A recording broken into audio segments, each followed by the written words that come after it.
Cher honorable, je disais que les genres des embouteillages existent presque na bamboka nyonso. So, aux États-Unis, en France, en Belgique, même en Afrique du Sud, embouteillage existe. Embouteillage est allé. Mais posez-vous la question, comment un chef de l'État est sécurisé dans les genres des embouteillages? Diriger, c'est prévoir, c'est prévenir. Tshisekedi aza diriger biso na ndenge ya kiyanke, na ndenge ya quinois. Il s'en fout de tout.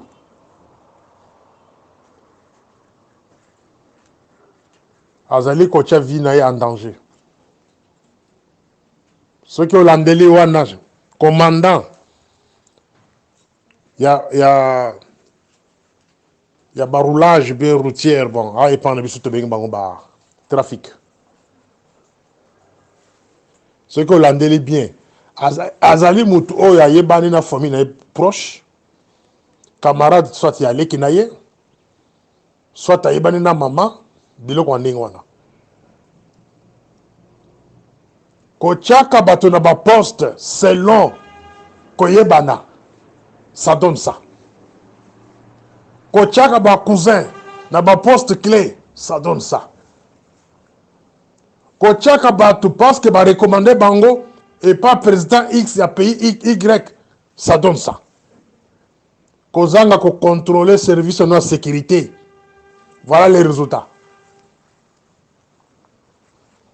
Beaucoup une box que non, qu'est-ce qui ne va pas avec ton frère? Quand les frères, on lui parle en privé, il n'écoute pas. Il faut maintenant l'exposer. C'est l'incompétence notoire au sommet de l'État. Avec un service bidon. Si moi j'étais lui, président de la République, j'allais commencer d'abord par chasser tout le monde dans l'appareil de sécurité. Vous êtes des incompétents tous. Vous êtes des incompétents. Et là, on a vu les années de guerre civile dans Bokawana. Babo Maye, guerre civile les bandes. Mais là, que non, les travaux que je suis en train de faire aujourd'hui, c'est pour empêcher la guerre civile. Guerre civile, mon côté, parce qu'on a tué un individu. Jamais. Écoutez, à ça le matin. Je travaille maintenant la psychologie de notre peuple. Vous avez le pouvoir, vous avez le pouvoir. Babo Maye, c'est la guerre civile. Mutumoko kukufa na tina na yo. Mutumoko ta kukufa na tina ke babomis Félix. Félix a kosaka na pouvoir. Dans le belé makambo sécurité plusieurs fois dans le belé makambo sécurité. Azo que no coach na bitu ba tumoko na ba poste clé ya sécurité. Oh ba yebelo ko moko ta sécurité. Ba image ya moutiage na habité ceux qui ont daté de quelle date? Ceux qui ont récente image, donc je demande la démission de l'AG de l'ANER, je demande la démission de son conseil spécial, je demande de la démission, il y a commandant général de la police, je demande de la démission même, il y a Moko Chiwewe aussi, qui sont Chiwewe. Naba, tu as renseignement militaire, tout, appareil Boubimon, conseil de sécurité, il ne faut pas démissionner. Vous avez mis les gens dans des postes selon parce que recommandant Bango et pas d'ailleurs. Parce que Moussous va bande konayo. Parce que Moussous boya kana bango bomela kana bango. Et je pose la question, où est passée son équipe d'avance? Équipe d'avance.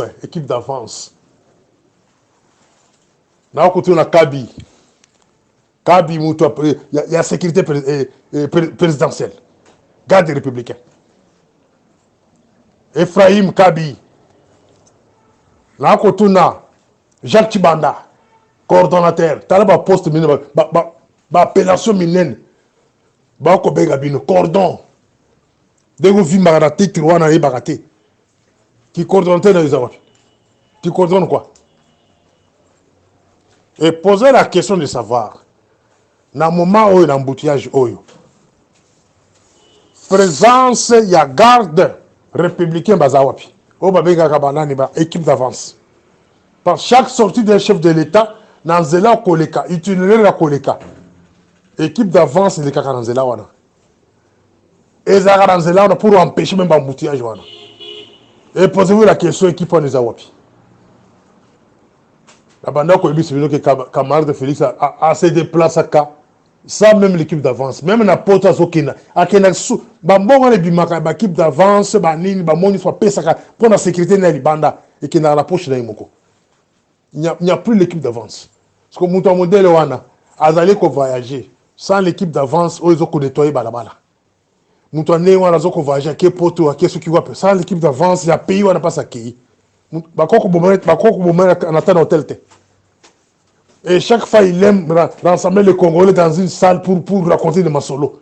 Bakoko bagate grenade dans la salle.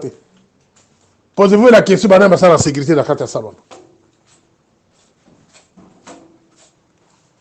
C'est pour vous montrer que la sécurité n'est pas par terre.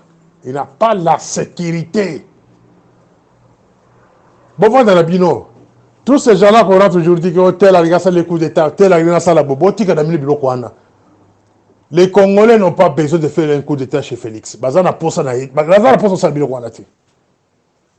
Que Félix cherche comment se réconcilier avec tout le monde. Qu'il cherche la paix avec tout le monde. Atika biwaya waya. Atika ba confrontation, politique à confrontation, ils ont confronté. Mes chers amis, ça ne paye pas. Moi, je peux lui conseiller se réconcilier d'abord avec l'église catholique. Qu'il cherche la paix avec cette église-là, c'est une bonne chose. Qu'il cherche la paix avec la société civile. À se réconcilier même dans Bongo. Bato de subinu ba komona ke bazaba ennemi na bazaba ennemi na été sont les gens qui cherchent bazo koluka kimia na mboka mais ya lingi kimia na bato wana te. On vous manipule contre ces gens-là, bato bazaba problème mon côté na Tshisekedi, bazaba problème na Congo, bazaba besoin que Congo est tellement. Aluka kimia. Quand ils nous nomment des gens, des incompétents à parler à sécurité, ça donne ça. Nous avons visualisé l'image. Sauf qui, quelqu'un, il y a monté Mamabé, a planifié Abomaya, avec 2 ou 3 roquettes place à Lali, c'est tout. Roquette, moi, on a moutou quand même, attention qu'ils ont blindé, qu'on pense à un go. C'est bon, bakate. Individu, moi, on va dire qu'il y a un bus, moi, on va dire qu'il y a un boulevard, on a kaka, il y a un gazon, attends, il y a un immeuble, on a 3 roquettes. La suite, c'est fini. L'histoire est suivie. Beaucoup de la sécurité. La sécurité. Na ko tala nombre wa militaire wa baza kata suite na wana. Ba ko kata nombre ya compagnie moko te. Ba petit wana bazo ko kitela minduki wana. Sécurité moko ezalita. Tshisekedi est protégé par la grâce. C'est Dieu qui le protège un point trait. C'est Dieu qui protège le Congo. Alingi qui est marqué dans le Congo du Souté. Ceux qui se disent que par sa mort, les gens vont mourir dans ce pays-là. Donc ils se trompent. Dieu protège les enfants du pays. Lui ne pense pas que non, ce qui va. L'État avec les GRT, sécurité les GRT, ceux qui vont mourir, non, il faut ça le matin. Cherche la paix avec tout le monde, monsieur. Cherche à s'arranger avec tout le monde.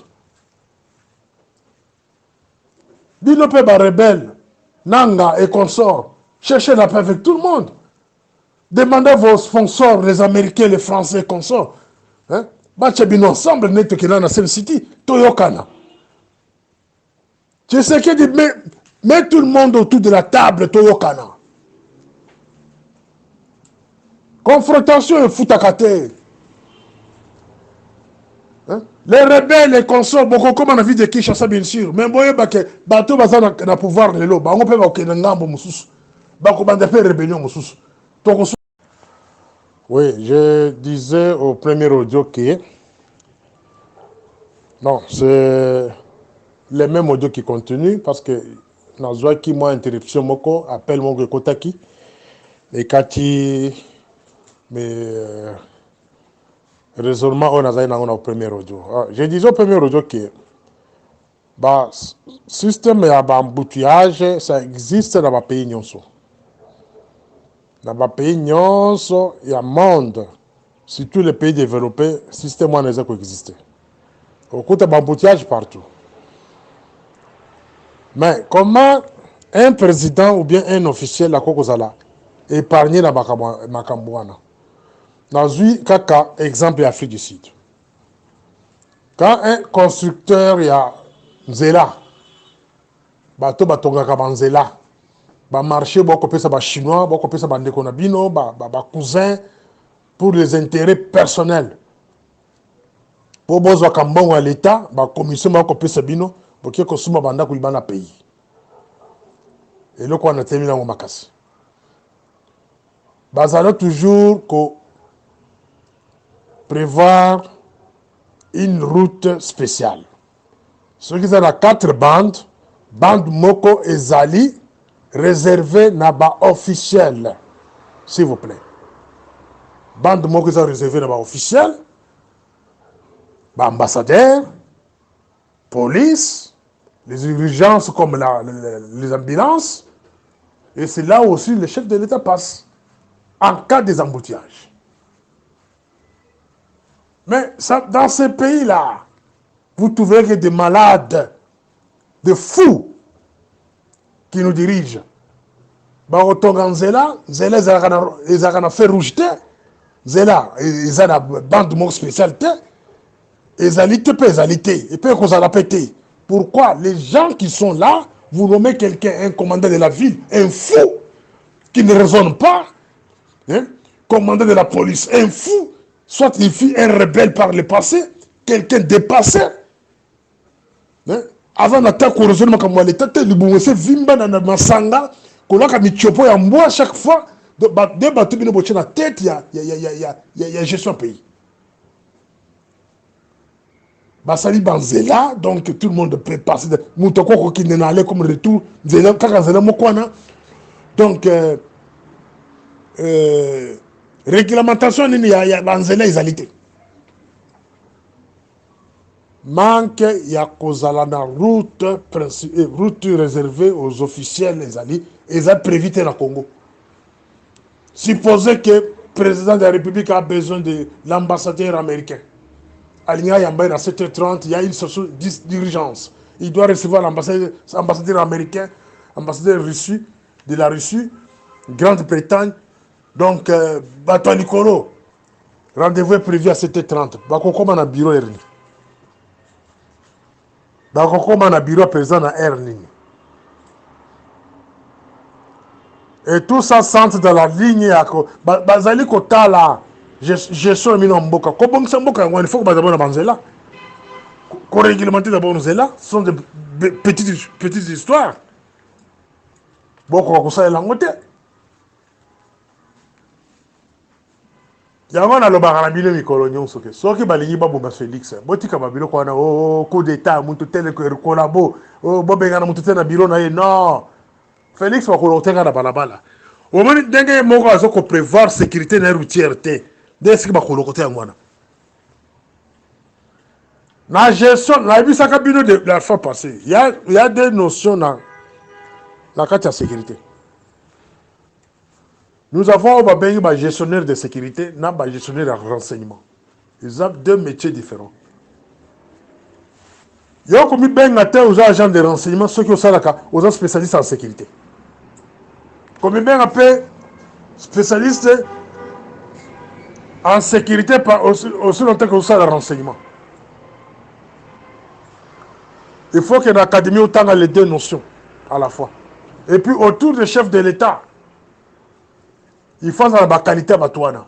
Ou un spécialiste en matière de sécurité, ou un spécialiste en matière de renseignement. Mon renseignement, c'est alimenter ou gestionnaire de sécurité. Mon calé dans la sécurité. Donc, mon renseignement dans ces matières. Pour que Abong soit Moussala. Nazala pour nous autant que ça va te mousser en terre. Ici, je parle, c'est dans un collègue. Un gestionnaire de sécurité à Zalakana Bengi, plan directeur. Où est le plan directeur? Il y a bateau qui Félix Haché dans ma gestion. Un gestionnaire en sécurité dans un plan directeur. Et ce plan directeur a des principes. Il y a des principes dans ce plan-là. Pour gérer un président de la République, pour gérer un pays. Et quand vous voyez dans une route un chef de l'État, il y a embouteillage, il y a mon côté, il y a Mibale Missat. Cela veut dire que les plans directeurs au niveau de la gestion de sécurité, ils ont existé. Ils ont pété, ils ont côté. Vous avez confondre les gens qui sont sentinelles dans la poto. Ou bien qu'il y a une formation, il y a des policiers quelque part par le passé, il y a des temps, il y a des Mobutu Kuna. Automatiquement, on va nommer un conseiller spécial. Ou bien conseiller quelque part en sécurité. Au conseil de l'autre côté. Il faut qu'il y ait un recyclage. Pour comprendre que moto nos amis. Gestionnaire en sécurité, tu sais que des choses qui existent, il faudrait qu'on chasse. Dans le gestionnaire en renseignement. Nous avons sur expérience et beaucoup en avant. Ah, bah, quand jamais qu'on nomme yo moko ka na poste moko na gestionnaire en sécurité, yo moko ka gestionnaire en renseignement. Non. Aux spécialistes, au salaire cours, il y a sécurité en général, où vous trouverez renseignement dans Kati. Mais aux autres spécialisés dans Kati, domaine moko, sécurité. Comment gérer un pays, comment gérer un bâtiment, comment gérer une organisation. Comment organiser, par exemple, match dans le stade, il y a 200 000 places, 100 000 places. C'est là où on trouve un gestionnaire en sécurité. Un gestionnaire de renseignement, il y a des informations, contre le pouvoir. Et comment les traiter? Il faut traiter les renseignements selon les principes du renseignement.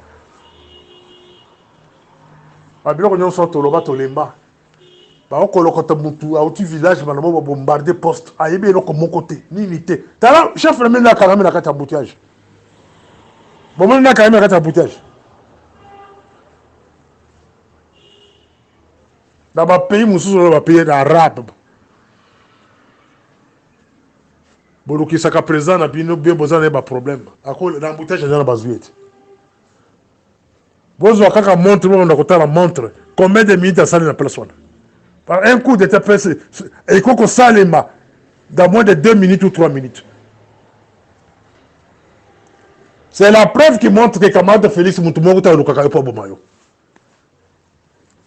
Donc, Tezwana Kolobakanami soit bateau, Baliba Bombafachi, il fait disparaître le milieu bateau. Bon, occasion à Wana, la carte boulevard. Bateau bino botanga kakao, Kabila alinga Bomaye, oh, tel alinga salebo, oh, Katoumi alinga Bomaye, tel alinga salaboy, oh, Abongo alinga salabo de tel à rebelle. Occasion à Wana. Ça montre que Moutoumou est le kakaï pour Bomaye, les anités. Moutoumou est le kakaï pour Bomaye. Parce que moins de 5 minutes dans la carte boulevard, avec des roquettes, 3 roquettes ou 2. Il y a les bossons qui bêtent à Moutoukou. Attends, même ceux qui ont blindé. Deuxième roquette, troisième qui passe à Moutoukou. Dans un rapport, on peut se nommer dans son. Il y a Mabé. Moussa les a coupé sans des conseils. Tu sais qu'il y a dit Lucas réconciliation dans la bâtiment. Avant Mabé comme il a eu. Lucas réconciliation avec tout le monde. Vandi ça bâtiment autour de la table. Tout solo là. Là, ma bise nous solo. Tout solo là. Nous avons des choses à vous dire en face. J'ai un pays qui enquêtait. J'ai un pays qui testé. J'ai un pays qui mon esprit à m'en foutre. Parce que les plus perdants, vous allez dans la famille. Le cas réconciliation avec tout le monde. Ni kangela na kati ya ndako na chambre bandako kanisa. Nalobaka mikolo nyonso partout. Le pays peut être sauvé. Par toi, Félix, le Congo peut être sauvé. Et tu seras au Babengi héros national. Ce qui au Kofi. Donc, au coquille jamais, au coquille collaborer na tongo pour renverser ba corps nyonso ba américain, ba français, ba britannique, ba ça na mokona ba belge. Au renverser biloko wana au profit du peuple. Peuple télémé bimé na balabala. Tous les Rwandais ba katsima ba kei. Donc, Laurent de Zéré Kabila ça en 1998. Et dans le rappel le sous par toi Félix, le Congo peut disparaître. Quand je dis que par toi le Congo peut disparaître, c'est à partir du genre du comportement. Tu es tout le temps partant. Bah, voyage qui dit. Attends mon côté pour dire quelque chose de positif. Attends mon côté. Et toi, comme on est acté, habiter des mots qui sont coquines. Mais aux accords qui continuent à voyager. Bah, payer le Maroc. Il faut pas se suivre dans le Congo. Ok, dans le Maroc, au Koukani. Bah, payer le Guinée équatoriale. Il faut pas se suivre dans le Congo. Et le Congo. La jeunesse africaine, balingi sous ba mindelete, balingi ba français, balingi ba américain. Mais dès ba soutien na yo, dès ba mentor na yo. Ya on a le but que non, par toi, le Congo peut disparaître. Et par toi aussi, le Congo peut être sauvé. Luka kimia na mutu nyonso. C'est ça le message na yelo na tongawa. Camarade Félix, Luka kimia na mutu nyonso. Luka réconciliation. Luka place mabe bandi. Bon, tout la kabiso te expliquer, mais mabe outi wapi. Nous sommes bien placés pour la qui se place mabe outi. Pour que le lo batuba inayo, le lo o batuba zo mindu qui contre yo.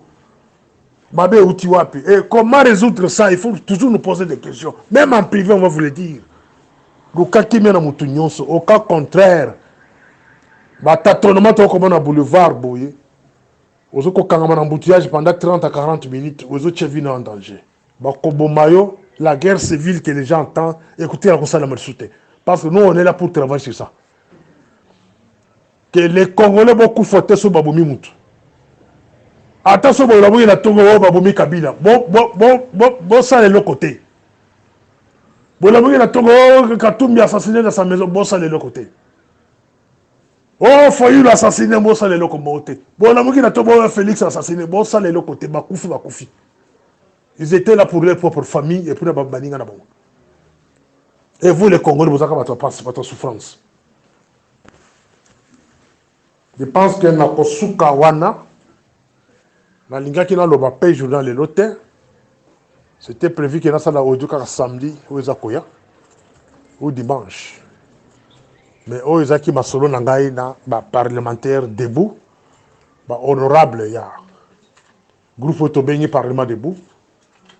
Ezaki conversation morale. Ya biso na bango, ya ngai na bango. Et dans mon image, je vois camarade de Kangami na kata embouteillage, j'étais dans l'obligation de sola bango. Alors, censé rarement partager ango, c'est quelque chose interne, il y a besoin de kati. Morning Star.